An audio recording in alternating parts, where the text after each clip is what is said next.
Hi students, in this video I will teach you about meaning and objectives of classification of data कि जो data को जो classified किया जाता है उसकी मीनिंग क्या होती है और इसको करने के पीछे क्या क्या ऑब्जेक्टिव्स होते हैं।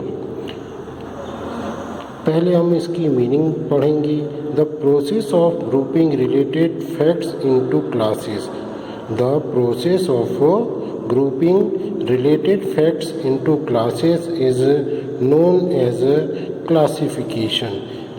क्या होता है कि जो डेटा हम कलेक्ट करते हैं, जो एक इन्वेस्टिगेटर जो डेटा कलेक्ट करता है वो रॉ वे में होता है। उसके बाद उस डेटा में जो रिलेटेड फैक्ट्स होते हैं, जो एक जैसे फैक्ट्स होते हैं, उनको क्या किया जाता है, उनका एक ग्रुप बनाया जाता है और इसी को हम क्या कहते हैं, क्लासिफिकेशन।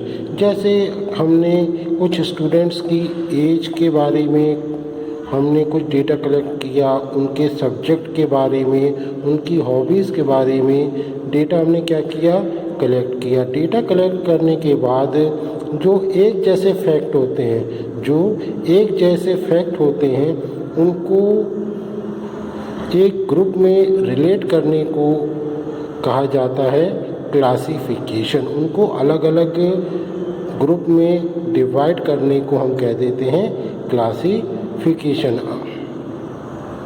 और it condenses the raw data in such a manner that statistical analysis can be easily conducted।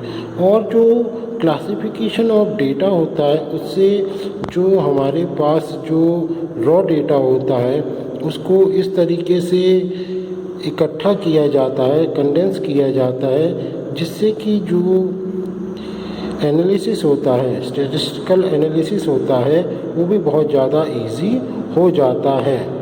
Now come to definition given by Professor Horace Secrist. Classification is the process of arranging data into sequence and groups according to their common characteristics of separating them into different by related parts। तो देखिए इन्होंने क्या बताया कि classification एक type का क्या होता है, प्रोसेस होता है जिसमें कि जो डेटा होता है उसको उनके सीक्वेंस और ग्रुप की अकॉर्डिंगली क्या करते हैं, उनकी जो कॉमन कैरेक्टरिस्टिक्स होती हैं, उनकी जो खास कॉमन टाइप की जो कैरेक्टरिस्टिक्स होती हैं उनकी अकॉर्डिंगली उनको एक ग्रुप में क्या किया जाता है, इकट्ठा किया जाता है। देखिए जैसे हर डेटा की अपनी कैरेक्टरिस्टिक्स होती है। जैसे फॉर एग्जांपल मैंने बताया कि जो एज से रिलेटेड जितना डेटा होगा वो एज में हम क्या करेंगे, एज वाले ग्रुप में इकट्ठा करेंगे, और जो हॉबीज़ से रिलेटेड और सब्जेक्ट से रिलेटेड डेटा होगा उसको हम अलग अलग क्लासेस में क्या करेंगे, डिवाइड करेंगे या उसको इकट्ठा करेंगे। Now come to objectives of classification की क्लासिफिकेशन के क्या क्या मेन ऑब्जेक्टिव होते हैं। First objective is to present the information in a simple form. The main objective of a classification is to eliminate unnecessary information and present the complex data in a simple and logical form so that is easily understandable। देखिए इसमें ने क्या बताया कि जो classification का जो main objective होता है वो क्या करना होता है कि जो अननेसेसरी इन्फॉर्मेशन होती है, कुछ इन्फॉर्मेशन ऐसी भी हम जब कलेक्ट करते हैं डेटा तो कुछ ऐसी भी इन्फॉर्मेशन होती हैं जो कलेक्ट हो जाती हैं जो कि हमारे लिए नेसेसरी है नहीं होती।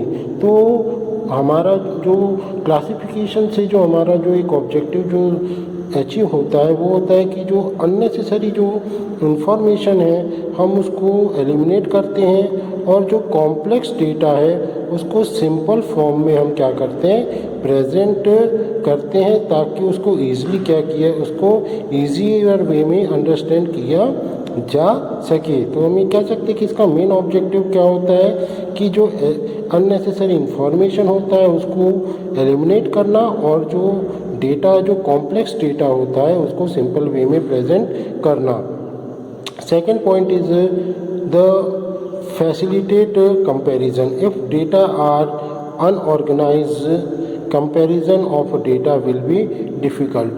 अगर जो डेटा है वो अनऑर्गेनाइज है, अगर हमने उसको क्लासीफाई नहीं किया हुआ है, तो जो दो टाइप्स के डेटास होते हैं उनमें आपस में कंपैरिजन करना क्या होता है, बहुत ज़्यादा डिफ़िकल्ट हो जाता है। Classification solve this problem and enables the investigator to draw interference clearly from the group data. तो देखिए क्लासिफिकेशन के थ्रू ये जो प्रॉब्लम होती है इसको ईजिली क्या किया जा सकता है, सॉल्व किया जा सकता है, और इसके थ्रू एक जो इन्वेस्टिगेटर होता है वो ईजिली क्या कर सकता है, अपना एक जो डिसीजन होता है वो ड्रॉ कर सकता है।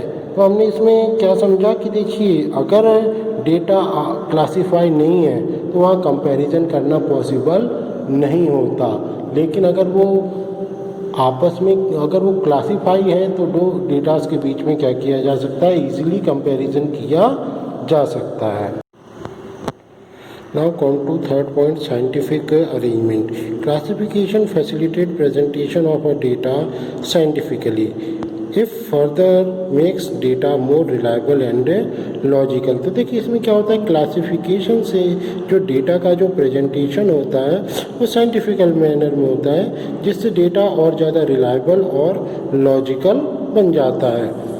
Fourth point is to provide base for presentation of a data. With classification of a data, presentation of a data become convenient. देखिए जो क्लासिफिकेशन कर देने से, डेटा का क्लासिफिकेशन कर देने से उसका जो प्रेजेंटेशन होता है वो कैसा हो जाता है, कन्वीनियंट हो जाता है। Without the classification of a data, presentation through tables, graphs, diagrams become difficult. अगर क्लासिफिकेशन नहीं किया जाता तो जो डेटा का जो प्रेजेंटेशन होता है वो क्या हो जाता है, वो बहुत ज़्यादा डिफ़िकल्ट हो जाता